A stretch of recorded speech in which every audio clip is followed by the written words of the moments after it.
J.r. Wenson live at Mesa Marin for a special Sunday of racing. And the Lakers and Jazz get it on in Game 4. Hello, everyone, and welcome to the 10th Annual Bally Total Fitness World Aerobic Championship. I'm J.R. Wenson. Athletes from over 30 nations have gathered here in Las Vegas with the dreams of capturing the gold medal in this, the most prestigious event in sport aerobics. NCBA Fox 35 Sports. The commitment to excellence was back for the Raiders this afternoon on the road at Buffalo. The Bills entered the game with the best run defense in the league, only to see the silver and black steamroll their way to victory. Gruden's gang needed to bounce back after 2 straight losses. Tyrone Wheatley was giving the Bills' defense fits. From 3 yards out, he plunges in. Raiders lead it 7-0. But check out this run coming up by Antoine Smith of the Bills. He sends Eric Turner back to high school on that hit. And then he runs off to the races, 52 yards for the touchdown, game tied at 7. Michael Husted kicked 2 field goals, putting the Raiders up 13-7, and T. Wheat will get loose again for what would be the game winner, 11-yard TD run. He had 97 on the day. 2014 the final. Oakland survived a late Doug Flutie charge to break the Bills' 4-game home winning streak.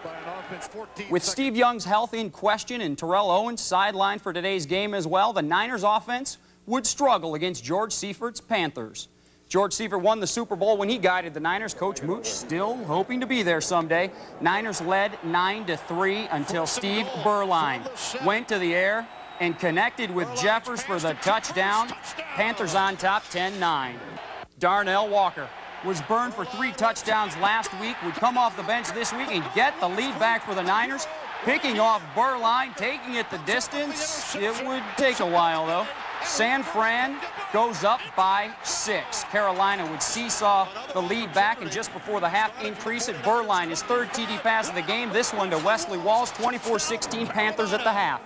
The Niners would not give up, trailing 31-23 late in the 4th. Garcia to Jerry Rice for the touchdown. The 2-point conversion can tie it, but as you can see, Garcia is stuffed by the Carolina defense. 31-29 would be the final.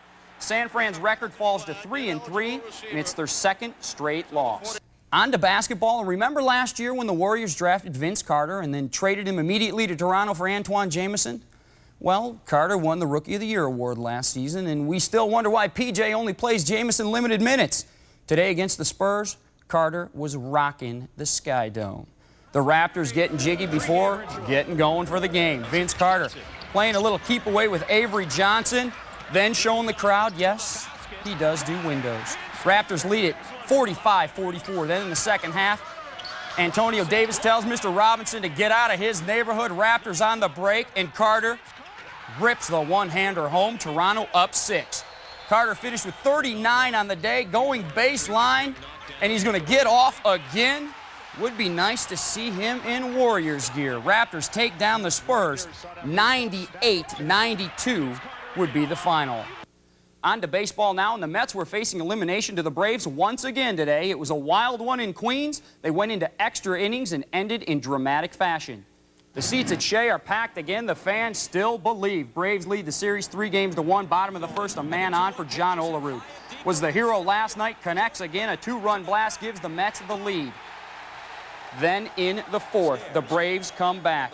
Masato Yoshi on the mound, 1 on for Chipper Jones. Drives a run in. That is going to make the score 2-1 Mets. Next batter, Brian Jordan. Delivers the single that will score Chipper, tying the game at 2. And here's where it gets wild. On to the bottom of the 15th. Game tied at 3. Bases loaded for Robin Ventura. The pictures tell the story for me, folks.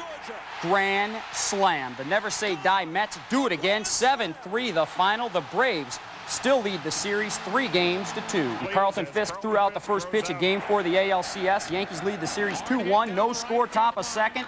Darryl Strawberry gives the Yanks the lead. A towering blast off the foul pole in right. 1-0 Yanks. Back come the Sox. Game tied at 1 in the 3rd. Jose Offerman singles in Damon Buford. That would put Boston up 2-1. On to the 4th, and the Yankees get even. Tino Martinez, an RBI double, knocks off the wall. Bernie Williams comes in to score. That's tying the game. Then the Boston defense lets down. Ground ball to first. Brett Saberhagen covering the bag. Can't make the catch. That would end up to be the game winner as the Yanks go on to spank the Red Sox. 9-2 would be the final. They now control the series 3-2. 8-1. It was a wild one there tonight. Fans throwing things on the field, a lot of bad calls by the umpires, but the Yankees are one win away from the World Series. Just another usual crazy sports Sunday. Yeah, definitely. Thanks, Jay.